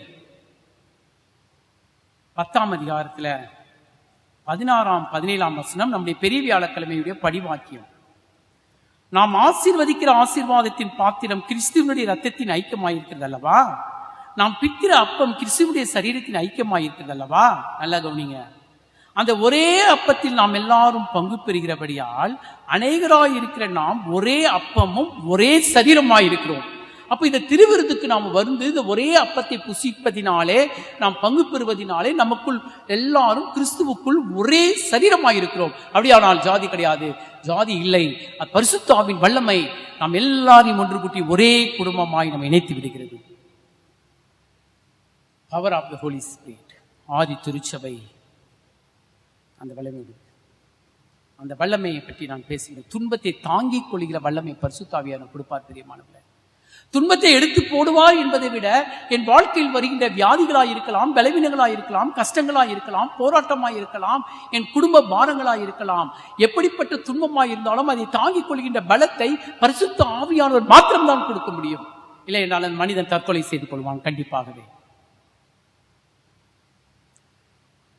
அப்போஸ்தலர் புத்தகம் 7ஆம் அதிகாரம் 6ஆம் அதிகாரம் கடைசி வசனத்துல ஸ்தேவானை கொண்டு போய் ஆலோசனை சங்கத்தில் நிறுத்துறாங்க. நீங்க எடுத்து படிச்சு பாருங்க. அவன் முகம் தேவதூதனை போல பிரகாசித்தது. அப்போஸ்தலர் 7ஆம் அதிகாரம் கடைசி வசனங்களில ஸ்தேவானை கல்லால் அடிக்கிறார்கள். அவனோ வானத்தை அண்ணாந்து பார்த்து, பிதாவே இவர்கள் பாவத்தை மீது சுமத்தாதிரும், என் ஆவியை ஏற்றுக்கொள்ளும் என்று சொல்லி தன் ஜீவனை கொடுக்கின்றார். அந்த துன்பம் மத்தியிலையும் அதை தாங்கிக் கொள்கிற வல்லமை பரிசுத்த ஆவியானவர் பெற்றிருந்தால் மாத்திரம்தான் முடியும். பிரியமானவர்களே, இந்த பரிசுத்த ஆவியின் வல்லமையை பவுல் பெற்றபடினால்தான், ஸ்தேவான் பெற்றபடினால்தான் அவர்கள் வல்லமையாய் ஊழியத்தை செய்தார்கள். இந்த வாழ்க்கையில் நம்மளுக்கு எவ்வளோ விளைவினங்கள், துன்பங்கள் வரலாம்.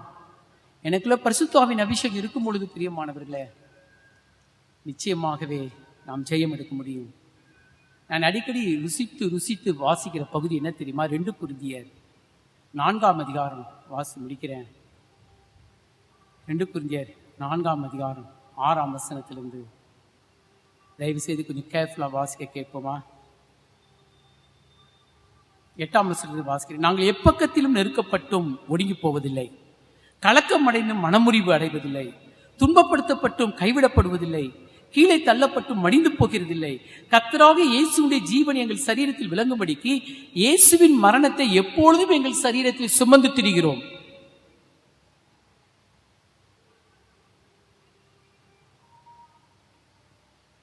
பதினாலாம் வசனம், கர்த்தராகிய இயேசுவை எழுப்பினவர் எங்களையும் இயேசுவை கொண்டு எழுப்பி உங்களுடனே கூட தமக்கு முன்பாக நிறுத்துவார் என்று அறிந்திருக்கிறோம். ஆனபடினாலே நாங்கள் சோர்ந்து போகிறதில்லை. எங்களுடைய உள்ளான மனுஷன், எங்களுடைய புறமான மனுஷன் அழிந்து உள்ளான மனுஷன் நாளுக்கு நாள் புதிதாக்கப்படுகிறான். அன்பார்ந்த தேவஜனமே, பரிசுத்தாவின் அபிஷேகத்தை நீ பெற்றிருப்பாயானால் துன்பங்களை தாங்கிக் கொள்கின்ற வல்லமை ஆண்டவர் தல்வா. துன்பப்படுத்தப்பட்டு கைவிடப்படுவதில்லை, கீழே தள்ளப்பட்டு நீ மடிந்து போக மாட்டாய் என்று பவுல் எழுதுகிறார். எப்பக்கத்தில் நெருக்கப்பட்டால் ஒடுங்கி போக மாட்டாய். ஏனென்றால் பரிசுத்த ஆவியின் வல்லமை எனக்குள் இருக்கும் பொழுது, உங்களுக்குள் இருக்கும் பொழுது துன்பத்தை தாங்கிக் கொள்கிற பலத்தை உங்களுக்கு கொடுப்பார். பிரியமானவர்களே, அதை நீங்கள் பெற்றுக்கொள்ளுங்கள். ஆகவே தான் பிலிப்பியர் 4:13 வசனத்துல என்னை பலப்படுத்துகிற கிறிஸ்துவினாலே எல்லாவற்றையும் செய்ய எனக்கு பலன் உண்டு. அரைக்கு உலான ஒரு வசனம் அல்லவா? துன்பத்தை தாங்கிக் கொண்டவர்கள் நம்முடைய மிஷனரிமார்கள். எவ்வளவோ அவமானங்கள் அவர்களுக்கு வந்தன, கஷ்டங்கள் வந்தன. ஆனால் ஆண்டவருக்காக வாழ்ந்தார்கள், ஊழியம் செய்தார்கள் சொன்னால் அதற்கு பரிசுத்த ஆவியின் வல்லமை. பிரியமான தேவச்சனமே, நான் அந்தமான் நிக்கோபார் தீவிலே சபை குருவாக இருந்தபோது ரோஸ் ஐலண்ட் என்கிற ஒரு தீவு இருக்கிறது. அது இப்போ நேவி கண்ட்ரோலில் இருக்கிறது. ஃபுல்லாக பிரிட்டிஷ்காரர்கள், வெள்ளக்காரங்க போய் அங்கே ஊழியம் செஞ்சுருக்காங்க. அப்போ அந்த கல்லறை தோட்டத்தை போய் பார்த்தோம், இன்னும் இருக்கிறது. எல்லாமே பிரியமானவர்களே நம்முடைய லுத்தரன் மிஷனரிகள் அப்பவுமே போயிருக்காங்க. 1800 சம்திங் அந்த இயரில். கல்லறையில் எழுதப்பட்டிருக்கிற வயது 28 வயது, 25 வயது, 20 வயது, 10 வயது, 5 வயது, 2 வயது, 1 வயது, 6 மாத குழந்தையெல்லாம் அந்த மிஷனரிமார்கள் ஆண்டவருக்காக துன்பங்களை சகித்தார்கள். தங்கள் சொந்த இரத்தங்களை இழந்தார்கள். அதை தாங்கிக் கொண்டு அவர்கள் கர்த்தருடைய ஊழியத்தை செய்தார்கள் என்று சொன்னால் அதற்கு காரணம் அவர்களுக்குள் பரிசுத்தாவின் வல்லமை இருந்தபடினாலே அவர்கள் அந்த ஊழிய ஆண்டவர்கள் வாழ்ந்தார்கள். இன்றைக்கு நீங்களும் நானும் பிரியமானவர்களே, இந்த கொள்ளை நோய் காலங்களில தாங்கிக் கொள்கிற வல்லமை உங்களுக்கு இருக்கிறதா? இந்த கொள்ளை நோய் மத்தியிலே நான் பயப்பட மாட்டேன், நான் இயேசுவின் பிள்ளை, என்னை ஒன்றும் அணுகாது என்று சொல்லி நம்ம எல்லாரும் பரிசுத்தாவில் நிரப்பப்பட்டவளாக இருக்கும் பொழுது எந்த கொள்ளை நோய்களோ இந்த உலகத்தின் எந்த பயங்களோ நம்மை சேதப்படுத்தாதல்லவா? இன்னைக்கு சுவிசேஷ பகுதியில் நாம் வாசித்து கேட்டோமே, 14ஆம் அதிகாரத்தில் யோவான் இயேசு சொல்கிறாரே, சமாதானத்தை உங்களுக்கு தருகிற அந்த சமாதானத்தை இன்றைக்கு நாம் பெற்றிருக்கிறோமா? அது பரிசுத்தாவின் பலன்தான்.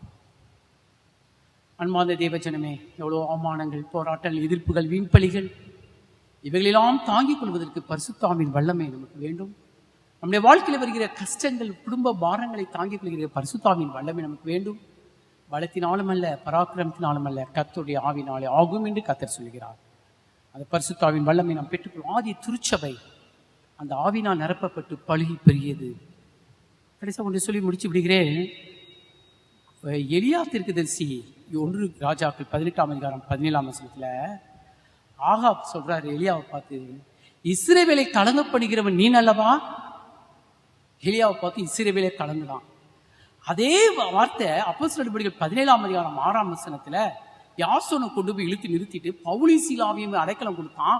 பவுலு சீலா என்று சொல்றாங்க, உலகத்தை கலக்குகிறவர்கள் இங்கேயும் வந்து விட்டார்கள், உலகத்தை கலக்குகிறவர்கள் இங்கேயும் வந்து விட்டார்கள். பரிசுத்தாவின் வல்லமை, பரிசுத்தாவின் மகிமை உங்களுக்கு இருக்குமானால் உலகமே உங்களை பார்த்து கலங்கும், பயப்படும். பயப்படணும் ஐயோன்னு தவறான பயம் அல்ல, அது உன்னதமான ஒரு பயம். பவுலு சீலா வந்தாலும் உலகத்தை கலக்குகிறவர்கள் வந்து விட்டார்கள். பிசாசுகள் ஓடின, அசுத்தங்கள் ஓடின. அன்பார்ந்த தேவச்சனமே, பரிசுத்தாவின் வல்லமையை பெற்றுக்கொள்வோம். ஒரே வழி, இந்த கொள்ளை நோய்க்கு தப்பிக்கொள்வதற்கு ஒரே வழி பரிசுத்தாவின் வல்லமையை பெற்றுக்கொள்ளுங்கள். நம்முடைய வாழ்க்கையில் வரைய துன்பங்கள், சோர்வுகளை, கவலைகளை மேற்கொள்வதற்கு ஒரே வழி பரிசுத்தாவியை பெற்றுக்கொள்ளுங்கள். கடைசியாக அப்போஸ்தலர் நடபடிகள் 9ஆம் அதிகாரம் 31ஆம் வசனத்தை வாசித்து முடிக்கிறேன். அப்பொழுது யூதயா, கலிலேயா, சமாரியா நாடுகளிலே சபைகள் சமாதானம் பெற்று பக்தி விருத்தி அடைந்து கர்த்தருக்கு பயப்படுகிற பயத்தோடும் பரிசுத்தாவின் ஆறுதலோடும் நடந்து பெருகின. அதே போல நாமும் பரிசுத்தாவின் பலத்தை பெற்று வாழ நம்முடைய குடும்பங்களும், நம்முடைய கிறிஸ்தவ குடும்பங்களும், நம்முடைய திருச்சபையும் பரிசுத்தாவின் வல்லமையினாலே பலப்பட்டு வாழ பரிசுத்த ஆவியானவர் தாமே இந்த பெந்தெகோஸ்தே திருநாளிலே நம்மளுக்கு கிருபையும் ஒத்தாசையும் செய்து காப்பாராக. ஆமென்.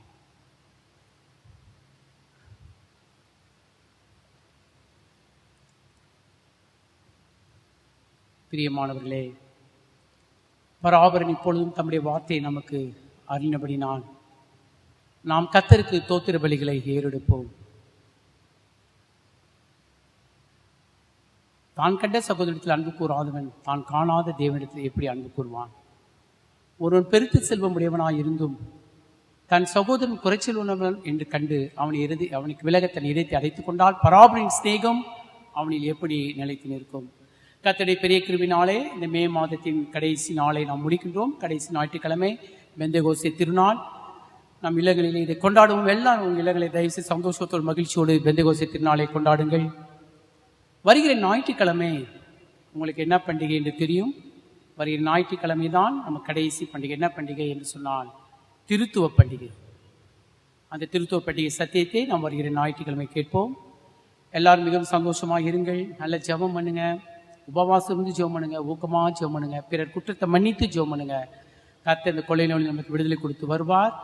சென்னையில் தான் அதிகமாக தொற்று பரவுகிறது என்று சொன்னால் தேவன் சென்னை மாநிலங்களை அற்புதத்தை செய்யப்படுகிறார். சென்னை மாநிலத்துக்கு நம்முடைய குரு சங்கரைகளெல்லாம் தேவன் தெரிந்து கொண்டு எல்லா சிஎஸ்சி சபையாக இருந்தாலும் சரி, பெந்தெகோஸ்தே சபையாக இருந்தாலும் சரி, லுத்தரன் சபையாக இருந்தாலும் தேவன் தம்முடைய சித்தத்தை நிறைவேற்றியிருக்கிறார். பயப்பட வேண்டாம். நீங்கள் பரிசுத்த ஆவிக்குள் நிரம்பி ஜெபம் பண்ணுங்க. கர்த்தர் உங்களையும் உங்கள் குடும்பங்களையும் ஆசீர்வதிப்பாராக. ஆமென். பராபரனை சொல்ல முடியாத ஈவுக்காக அவருக்கு தோத்திரம். நம்முடைய கர்த்தராகிய இயேசு கிறிஸ்துவின் கிருபையும் பிதாவாகிய தேவனுடைய அன்பும் பரிசுத்த ஆவியானவருடைய ஐக்கியம், சமாதானம், சந்தோஷமும் அருமையான தேவ ஜனமே உங்கள் அனைவரோடும், நம்முடைய விசுவாச வீட்டாரோடும், சகல பரிசுத்தவான்களோடும் கிறிஸ்து வருகிற வரைக்கும் இருந்து காப்பாராக. ஆமென். நம்ம எல்லாரும் இப்பொழுது முட்டிகால் முடிஞ்சவங்க முட்டிகால் போட்டு உணர்ந்து இந்த பாடலை பாடணும். அருமையான ஒரு பாடல், நமக்கு கொடுக்கப்பட்ட சிறப்பான ஒரு நாணப்பாடல், 83வது நாணப்பாடல். திடப்படுத்தல் பிள்ளைகளை எல்லாம் பீடத்தில் முட்டிகால் போட வைத்து அவள் ஆவியால் அபிஷேகம் பண்ணப்படும் சொல்லி இந்த பாடலை சபையார் நம்ம பாடுவோம் அல்லவா? அதை இப்பொழுது எல்லாரும் சேர்ந்து 83ஆம் நாணப்பாடல் முதல் 5 கவிகளை நம்ம எல்லாரும் உணர்ந்து பாடுவோம். அடியார் நெஞ்சை தயவாய் நிரப்பி அதை உமைக்கே பொருந்தும் அலங்காரமாய் படையும் தேவ ஆவியே. 83ஆம் நாணப்பாடல் முதல் 5 கவிகளை உணர்ந்து பாடுவோம்.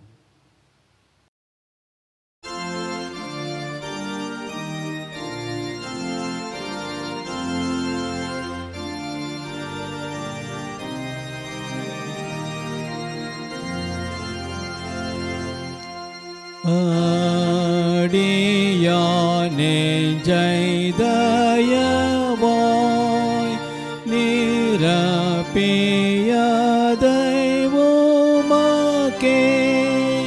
பொருந்தோமலங்காரமாய் படையும் தேவாவியே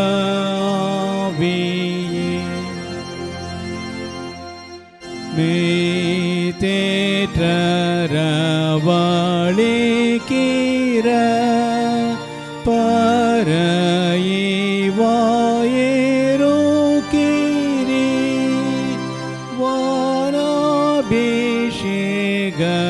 வானாபிஷேகமாகிய ஜீவாற்றும் நேசத்தியோம் நீ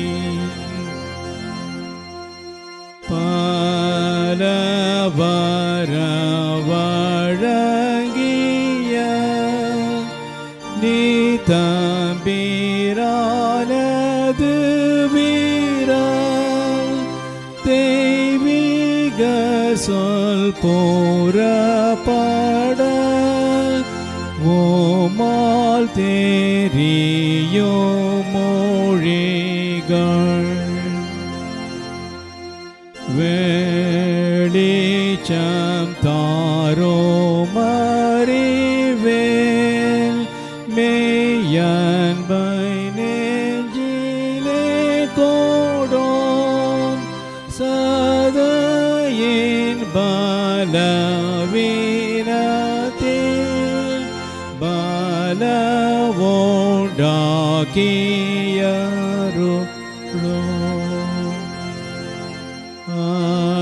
அடியார் எச்சரிக்கையாய் நீர் ஏவும் போல் நடக்கவே பேசோசின் சூதை தூரமாய் விலக்கோ மன வாசரே.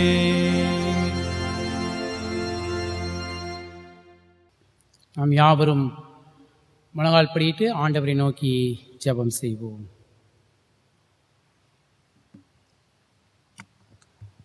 கிருபை நிறைந்த பரிசுத்தமுள்ள பிதாவே, இந்த பெந்தகோஸ்தே திருநாளுக்காக உம்மை துதிக்கிறோம், ஸ்தோத்தரிக்கிறோம் ராஜா. ஆதி திருச்சபையிலே புறஜாதிகள் எல்லார் மீதும் பரிசுத்த ஆவியானவர் நிரப்பப்பட்டார். நீர் எல்லாரையும் இது வல்லமையினால் நிரப்பினீர்.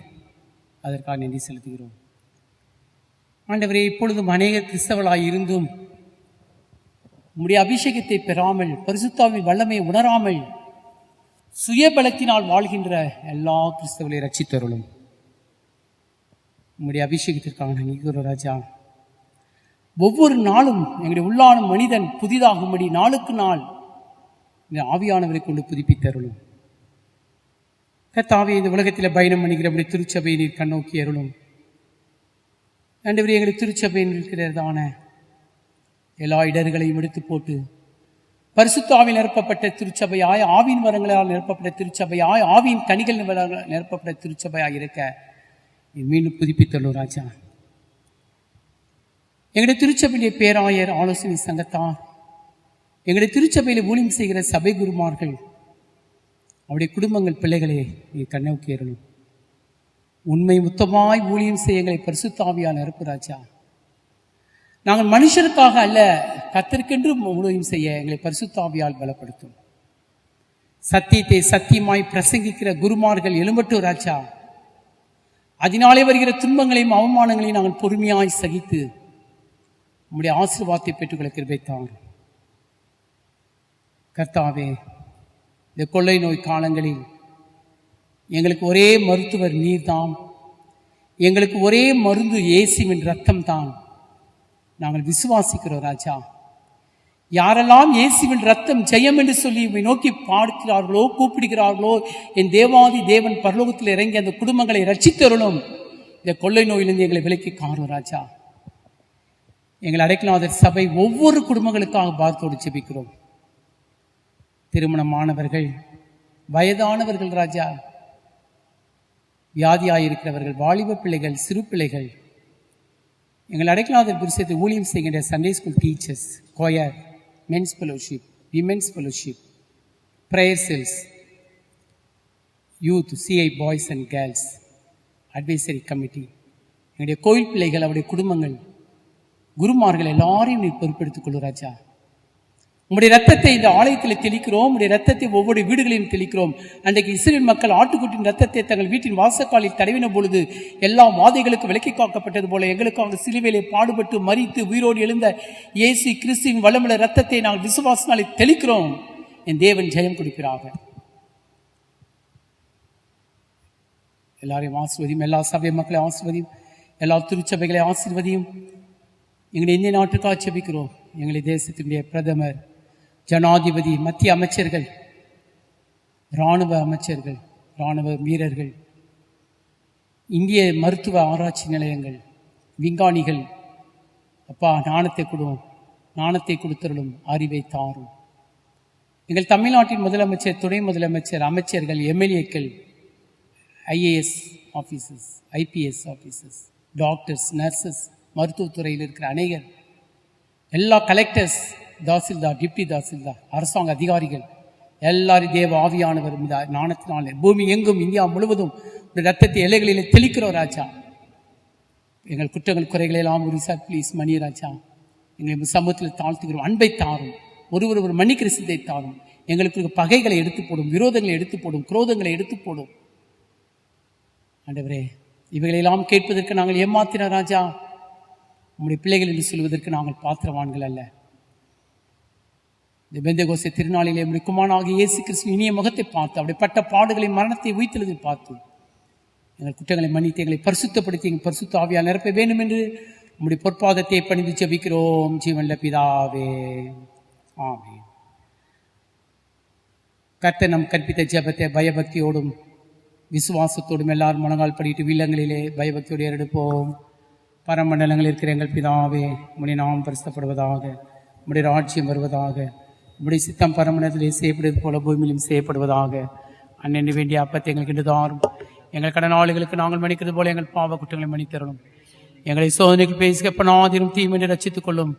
ராஜ்யம் வல்லமை மகிமை நன்றிக்கும்படிகளே சுவாமி, ஆமீன். நம்ம எல்லாரும் நம்முடைய இல்லங்களில் எழுந்து நின்று கர்த்தருடைய ஆசீர்வாதத்தை விசுவாசத்தோடு பெற்றுக்கொள்வோம். கர்த்தரானவர் உங்களோடு இருப்பாராக.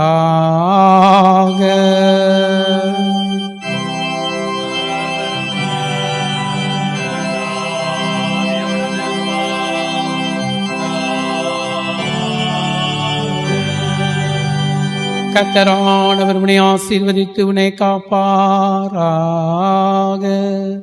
கர்த்தரானவர் தம்முடைய திருமுகத்தை உன்மேல் பிரகாசிக்க பண்ணி உன் பேரில் கிருபையாயிருப்பாராக. கர்த்தரானவர் தம்முடைய திருமுகத்தை உன்மேல் ஏறெடுத்து உனக்கு சமாதானம்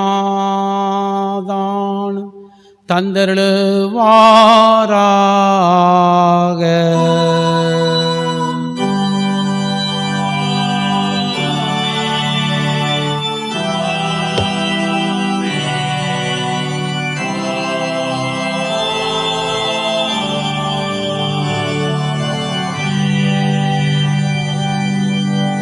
பிரியமானவர்களே, நாம் கடைசியாக பரிசுத்த ஆவியுடைய கைக்குள்ளாக நம்ம ஒப்பு கொடுத்து 138ஆம் ஞானப்பாடல் முதல் 2 கவிகளையும் கடைசி 2 கவிகள் 17ஆம் 18ஆம் கவியை நாம் பாடி கர்த்தரை ஸ்தோத்திரிப்போம். ஞானப்பாடல் 138 முதல் 2 கவிகள், 17ஆம் 18ஆம் கவி. பிரியமான இயேசுவே, நெஞ்சை தயவாக நீர் பூரிப்பாக்கி என்னிலே பலத்த தேற்றலாக தெய்வீக அன்பை ஊற்றினபடி நான் உம்முடைய துதியை சொல்வேனாக.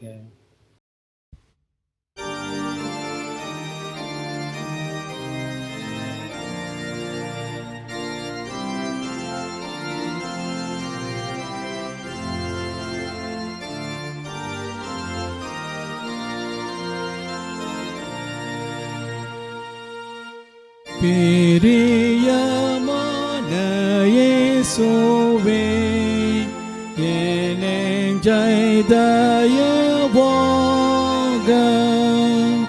நீர் பூரிப்பாக்கி என்னிலே பலத்த தேற்றலாக தெய்வீக அன்பை போற்றிய படியினால் ஓமோடைய தோதியை சொல்வேனாக.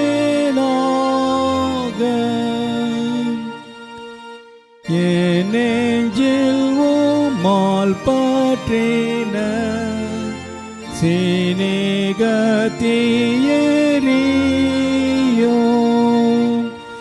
என் மனமும் மால்வோத்தம மகிழ்ச்சியறியோ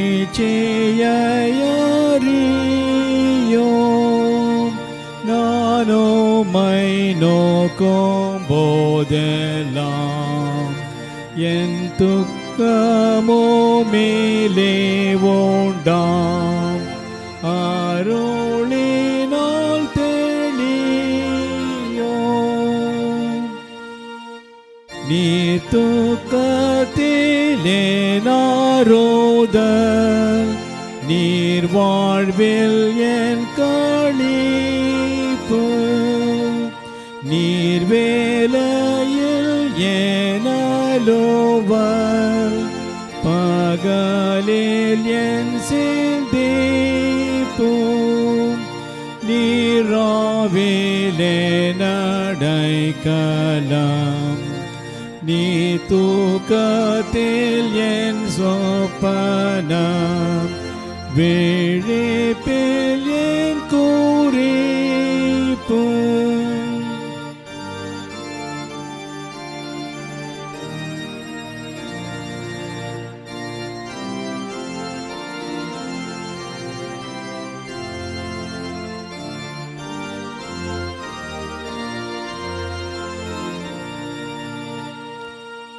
ஆவோ பேலாத அழகே நான் எத்தனை சொன்னாலும் என் ஆவினால் முடியாதே நான் என்ன வாஞ்சித்தாலும் அதெல்லாம் நீரே இயேசுவே மாதயவுள்ள நேசரே நீரென்றும் என்னை ஆளும்.